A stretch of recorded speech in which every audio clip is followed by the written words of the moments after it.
ได้ปะนี่ขึ้นยังไงปะนี่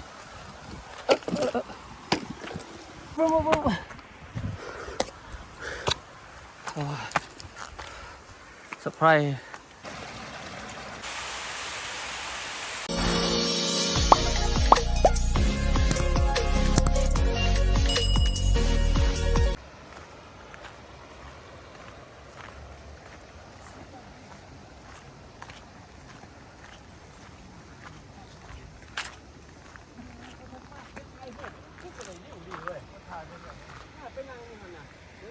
ว่าบรรยากาศดีเลย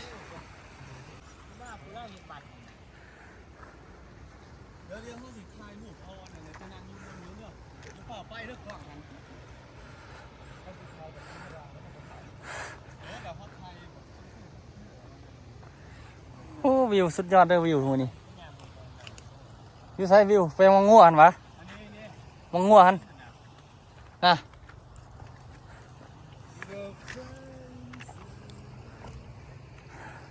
ตาดใส่วอยเนาะกระส้มซื้ออีหลีเด้มานั่งนี่มายืนนี่เซเว่ฮันติพอเนาะเบิ่งแล้วก็สุดหูสุดตากันใส่วอยอีหลีอากาศดีหลายแต่ว่า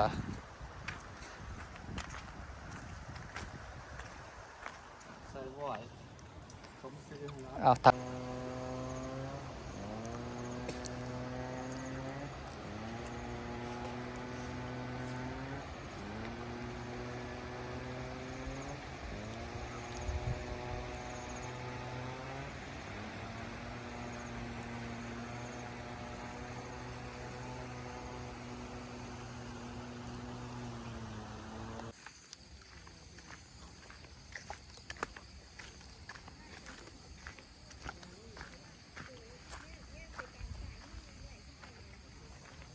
โอ้สถานที่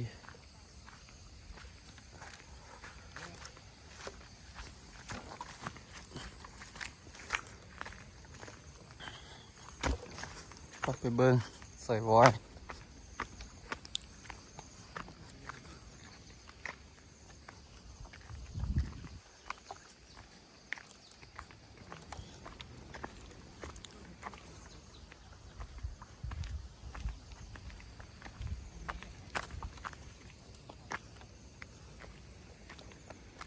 โอ้โถ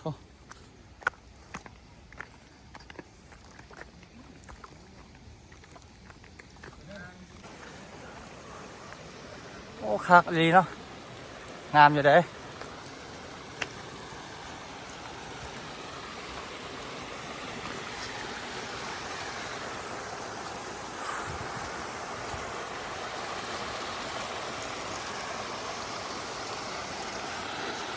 ช่วงนี้น้ำอยากแห้งหน่อยหนึ่งวะกันว่าน้ำบ่แห้งช่วงนี้น้ำลายๆคือสิงามกว่านี้อยู่เลย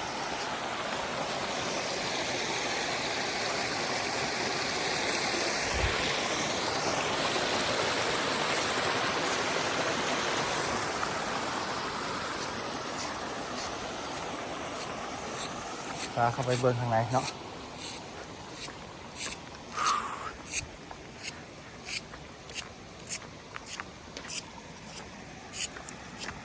ขั้นนำลายกว่านี้คือสิงามสุดแหละ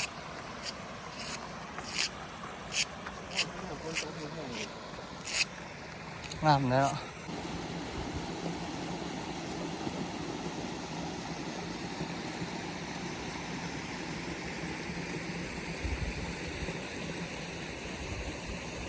โอ้งามไปเลยเนาะ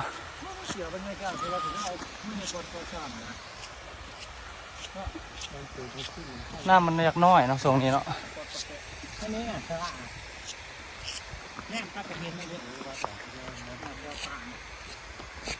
เขาส้มโพดนี่เขาเรียกว่าส้มโพดในขนาดส้มโพดปากเป็นยื่น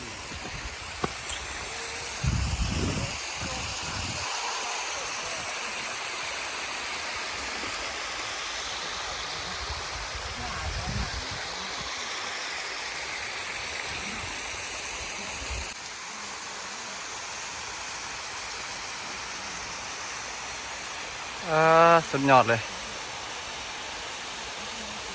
มันจะเป็นแม่ลงมาซองแม่น้ำเลยนอนเนี่ยซองฟากเลยอยู่ขึ้นมางามเลยขึ้นมาถึงสุดๆเลยแล้วก็จะเป็นพาแบบนี้วัฒนธรรมอ้อมขางกันอันนี้เป็นสิ่งก่อสร้างใหม่เนาะเห็นไหมเนาะ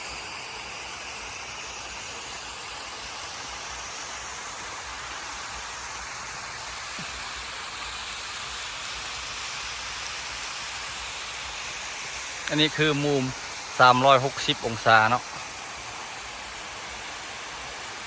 โอ้แม่น้ำถือว่าสุดๆเลย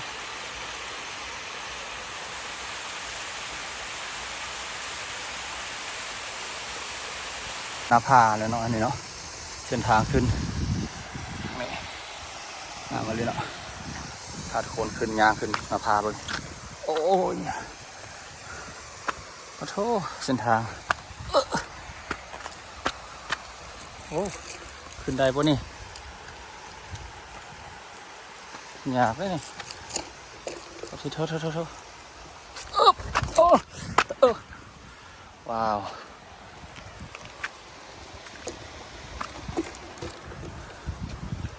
ขึ้นยังไงปะนี่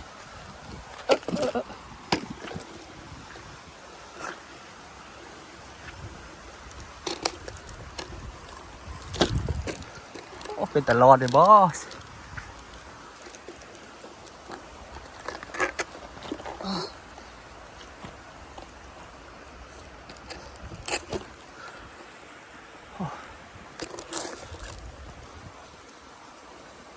ขึ้นยังไงบ้านี้โอ้ตายโอ้โถ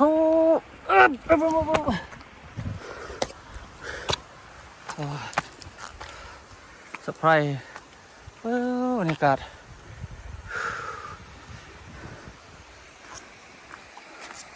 โอ้ขึ้นในที่สุดก็ฮอตเทิงละ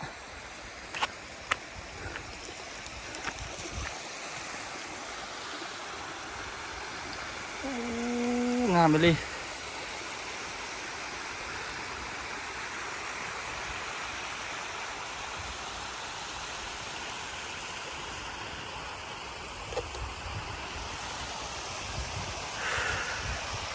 ที่ข้าไปเบิ่งเนาะว่ามันตกอย่างไรน้ำตัวนี้ตกฟอง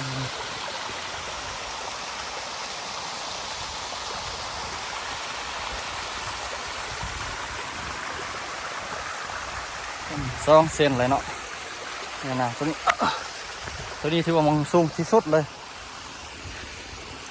นี่ก็จะเป็นตกลงมานี่อีกเส้นหนึ่งเนาะสายหนึ่งตรงนั้นนี้แล้วก็สิมาอีกเส้นนี้เส้นหนึ่งมาฝากนี้ลงไป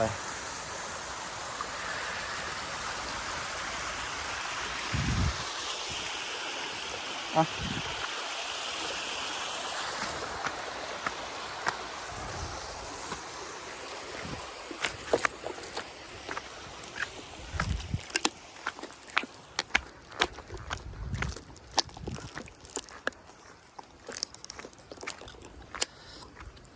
พื้นกับบักคัก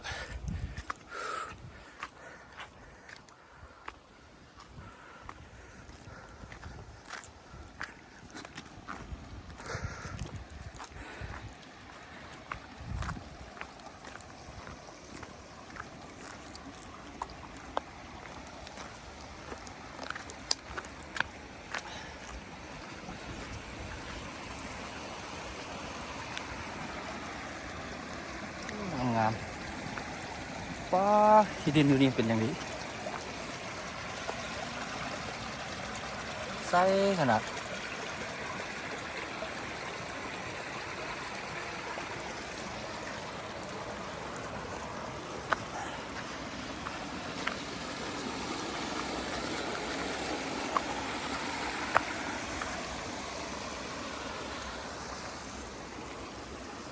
นำกระไซเนาะ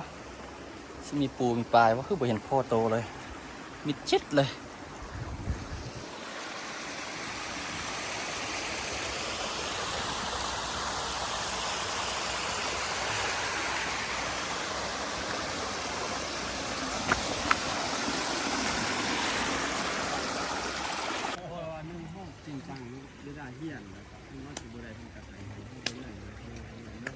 เห็นเจ้าเดียว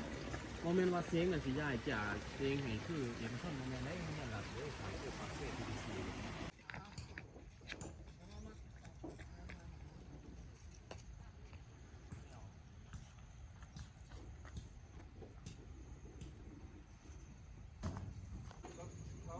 เราบอกปริศนาเราอยากเห็นชื่อไหมนั่นอะไรแบบพูดน้องมาใหม่บอกทางของน้ำใส่ ถ่ายหูปง่ายไหนล่ะที่นั่งอยู่ที่ช่วงเนี้ยไปถ่ายว่าตาแม่ เอ้าเมื่อกี้บึงพี่เท่เลยเมื่อกี้บึงเห็นแต่เสาเดียวเลย ตัวนี้มันตั้มเดียว รุ่นเดือนหกนะรุ่นเดือนหกก็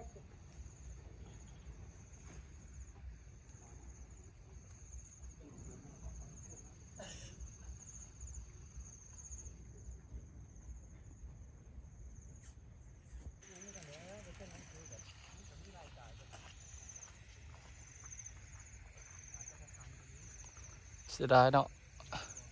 สร้างแล้วก็บ่ได้มีไผมาอยู่เนาะเนื่องจากว่าใบสร้างเนาะอันนี้จะเป็นเมื่อก่อนอาจจะเป็นพวกบองไม้ขาวเนาะมาพักอาศัยอยู่ก็สุดท้ายก็ยกเลิกบ่ให้มีการสร้างต่อไป